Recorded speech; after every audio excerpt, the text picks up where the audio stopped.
नमस्कार दोस्तों, आपका बहुत बहुत स्वागत है। आज के इस वीडियो में हम पितृपक्ष की कथा का श्रवण करेंगे। इस कथा को सुनने से पितरों की आत्मा को शांति मिलती है और सुनने वाले लोगों का मन शांत होता है और सभी प्रकार के पितृ दोष से मुक्ति मिलती है। दोस्तों, पितर कभी भी अपनी संतानों को परेशान नहीं करना चाहते। वह बहुत दयालु होते हैं, लेकिन संतानों की उपेक्षा से पितर दुखी हो जाते हैं, क्योंकि संतान के द्वारा श्राद्ध कर्म और पिंडदान आदि करने पर उन्हें तृप्ति मिलती है और वे अपनी संतानों को धन धान्य और खुश रहने का आशीर्वाद देते हैं। पितर यह कभी नहीं चाहते कि उनकी संतानें उनको तृप्त करने के लिए बहुत कुछ करें, बल्कि वो तो श्रद्धा भाव के साथ किए गए थोड़े बहुत को भी खुशी के साथ स्वीकार कर लेते हैं। कहा जाता है कि श्रद्धा के बिना श्राद्ध अधूरा होता है और इसी श्राद्ध पक्ष से जुड़ी कुछ पौराणिक कथाएं हैं। पितृपक्ष के दिनों में इन कथाओं को जरूर सुनना चाहिए, जिससे पितृ तृप्त होते हैं और अपने सामर्थ्य के अनुसार कुछ न कुछ दान अवश्य करना चाहिए। दोस्तों, पितृपक्ष 16 दिनों के लिए ही क्यों होते हैं, उससे कम या ज्यादा क्यों नहीं होते? तो इसके बारे में जो सबसे प्रचलित कथा है वह महाभारत काल से जुड़ी हुई है।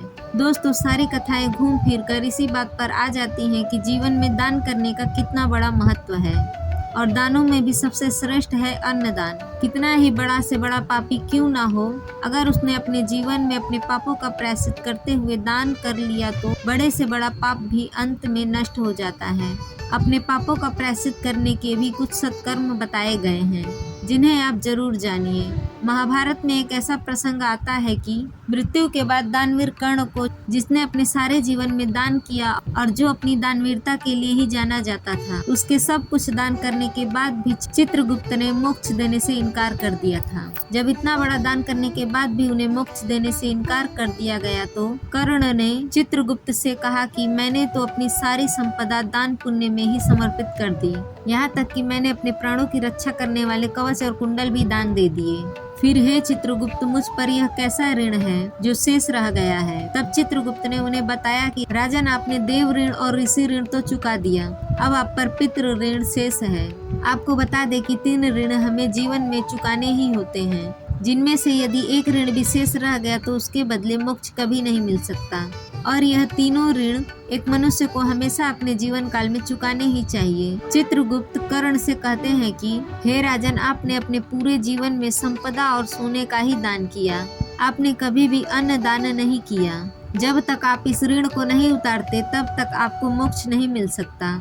आपने कभी भी अपने पितरों के लिए श्राद्ध तर्पण आदि नहीं किया। तब कर्ण ने चित्रगुप्त से कहा कि उन्हें यह ज्ञात ही नहीं था कि उनके पूर्वज कौन थे, इसी कारण उन्हें कुछ दान ही नहीं कर सके। तब चित्रगुप्त ने उन्हें उनकी गलती सुधारने का अवसर दिया और 16 दिनों के लिए पृथ्वी पर वापस भेजा, जहां उन्होंने अपने पूर्वजों को याद करते हुए उनका श्राद्ध कर उन्हें आहार दान किया, तर्पण किया और इन्हीं 16 दिनों की अवधि को पितृपक्ष कहा गया। यही कारण है कि साल भर में केवल इन्हीं 16 दिन की अवधि में अपने पितरों को याद करते हुए उनके नाम से जलांश तर्पण आदि किए जाते हैं। वैसे तो अमावस्या का दिन भी पितरों को ही समर्पित होता है, लेकिन विशेष रूप से ऐसी मान्यता है कि इन 16 दिनों में यदि पितरों के नाम से दान पुण्य आदि कर दिए जाएं तो यमलोक, नरक लोक या स्वर्ग लोक में गए हुए पितरों की आत्मा को मोक्ष मिल जाता है। श्राद्ध पक्ष की एक और पौराणिक कथा के अनुसार जोगे और भोगे 2 भाई थे। दोनों अलग अलग रहते थे। जोगे धनी था और भोगे निर्धन था।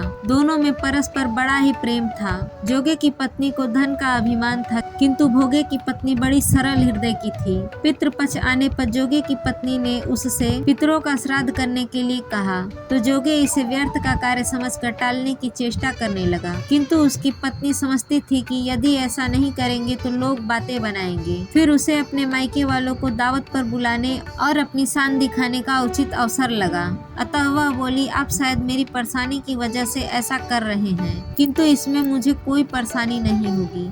मैं भोगे की पत्नी को बुला लूंगी, दोनों मिलकर सारा काम कर लेंगी। फिर उसने जोगे को अपने पीहर न्योता देने के लिए भेज दिया। दूसरे दिन उसके बुलाने पर भोगे की पत्नी सुबह सवेरे आकर काम में जुट गई। उसने रसोई तैयार की, अनेक पकवान बनाए, फिर सभी काम निपटाकर अपने घर आ गई। आखिर उसे भी तो पितरों का श्राद्ध तर्पण करना था। इस अवसर पर ना जोगे की पत्नी ने उसे रोका ना वह रुकी। शीघ्र ही दोपहर हो गई।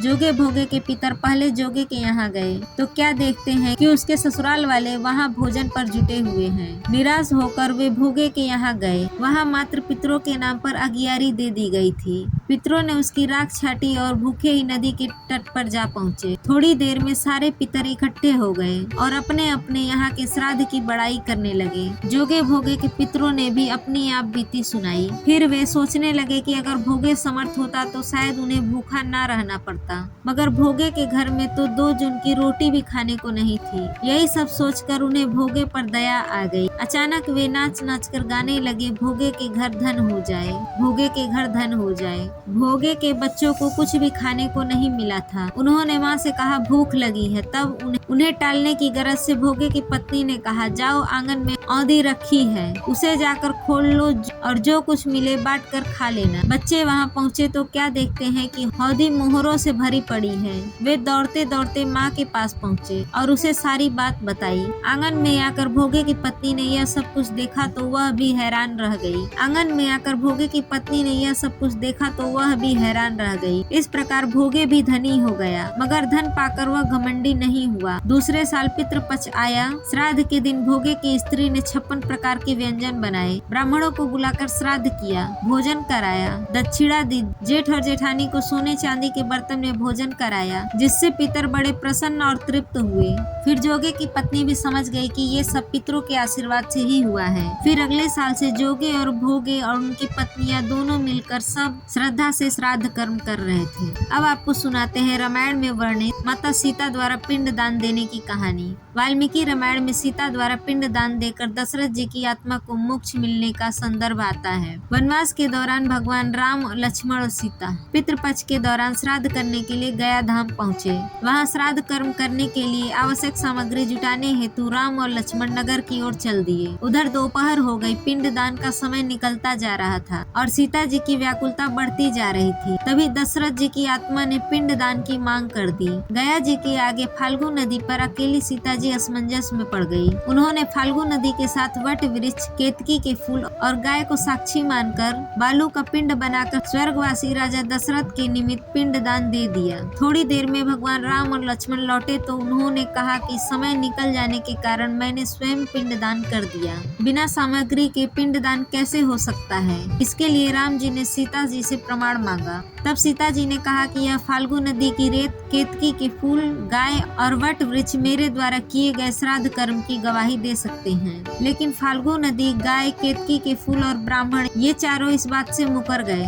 सिर्फ वट वृक्ष ने ही सही बात कही। तब सीता जी ने दशरथ का ध्यान करके उनसे ही गवाही देने की प्रार्थना की। तब दशरथ जी ने सीता जी की प्रार्थना स्वीकार कर घोषणा की कि सीता ने ही मुझे पिंड दान दिया है। इस पर राम जी को भरोसा हुआ। लेकिन चारों गवाहों द्वारा झूठ बोलने पर सीता जी ने उनको क्रोधित होकर श्राप दे दिया। फाल्गु नदी जा, तू सिर्फ नाम की नदी रहेगी, तुझ में पानी नहीं रहेगा। इस कारण फाल्गु नदी आज भी गया में सूखी रहती है। गाय को श्राप दिया कि तू पूज्य होकर भी लोगों का जूठा खाएगी। और केतकी के फूल को श्राप दिया कि तुझे पूजा में कभी भी नहीं चढ़ाया जाएगा। और ब्राह्मणों को श्राप दिया कि उन्हें कितना भी मिल जाए वो तृप्त नहीं होंगे। वट वृक्ष को सीता जी का आशीर्वाद मिला कि उसे लंबी आयु प्राप्त होगी और वह दूसरों को छाया प्रदान करेगा तथा पतिव्रता स्त्री तेरा स्मरण करके अपनी पति की दीर्घायु की कामना करेगी। यही कारण है कि गाय को आज भी जूठा खाना पड़ता है और केतकी के फूल को पूजा पाठ में वर्जित किया गया है। और फाल्गु नदी के तट पर सीता कुंड में पानी के अभाव में आज भी सिर्फ बालू या रेत से पिंड दान दिया जाता है। भाद्रपद महीने की पूर्णिमा से लेकर अश्विन मास के कृष्ण पक्ष की अमावस्या तक 16 दिनों को पितृ पक्ष और शांत पक्ष के नाम से जाना जाता है। पितृ का अर्थ होता है पालन या रक्षा करने वाला। इस समय पितृ यमलोक से आकर अपने परिवार के सदस्यों के घर में वास करते हैं। इन 16 दिनों में अपना अपना भोग लेकर पितृ ब्राह्मणी ऊर्जा के साथ वापस चले जाते हैं। इस प्रकार व्यक्ति अपने पितृ ऋण से मुक्त हो जाता है। ब्रह्मांड में दक्षिण दिशा में स्थित पितृलोक में वास करने वाले पितृ श्रद्धा और भाव के भूखे होते हैं। श्राद्ध पक्ष में अगर कुछ भी पास ना हो तो, कुछ भी सामर्थ्य ना हो तो दोपहर के समय दक्षिण दिशा की ओर मुंह करके यदि जल का दान भी दे दिया जाए तो पितृ उससे ही तृप्त हो जाते हैं। श्राद्ध का अर्थ अपने देवताओं, पितरों, परिवार और वंश के प्रति श्रद्धा प्रकट करना होता है। जब परिवारजन अपने शरीर को छोड़कर चले जाते हैं तो वह चाहे किसी भी रूप में हो या फिर किसी भी लोक में हो, वह श्राद्ध पक्ष के समय अपनी तिथि पर पृथ्वी पर जरूर आते हैं। उनकी तृप्ति के लिए जो शुभ संकल्प तर्पण किया जाता है उसे हमारे पितृ सूक्ष्म रूप में आकर अवश्य ही ग्रहण करते हैं। अपनी तिथि के दिन पितृ सवेरे सूर्य की किरणों पर सवार होकर आते हैं। वे अपने पुत्र, पौत्र या वंशजों से अपेक्षा करते हैं कि वे उन्हें अन्न जल प्रदान करें, ब्राह्मणों को भोजन कराएं और श्राद्ध तर्पण करने से वे 1 वर्ष के लिए तृप्त हो जाते हैं। इन 16 दिनों में ना कोई शुभ कार्य किया जाता है और ना ही कोई नई वस्तु खरीदी जाती है। पितरों की शांति के लिए वैसे तो श्राद्ध पक्ष में पिंड दान, जल तर्पण आदि किए जाते हैं, लेकिन इन 16 दिनों में नियमित रूप से भागवत कथा का श्रवण करने, भगवत गीता का पाठ करने, गरुड़ पुराण की कथाएं सुनने और पढ़ने से भी पितरों की आत्मा को शांति मिल जाता है। पितरों के नाम से कुछ न कुछ दान अवश्य करें। अगर यह कथाएं आपको पसंद आई हो तो वीडियो को लाइक जरूर करें। चैनल पर नए हो तो चैनल को सब्सक्राइब भी जरूर करिए और कमेंट में अपनी राय जरूर लिखें। वीडियो में यहाँ तक बने रहने के लिए आपका बहुत बहुत धन्यवाद।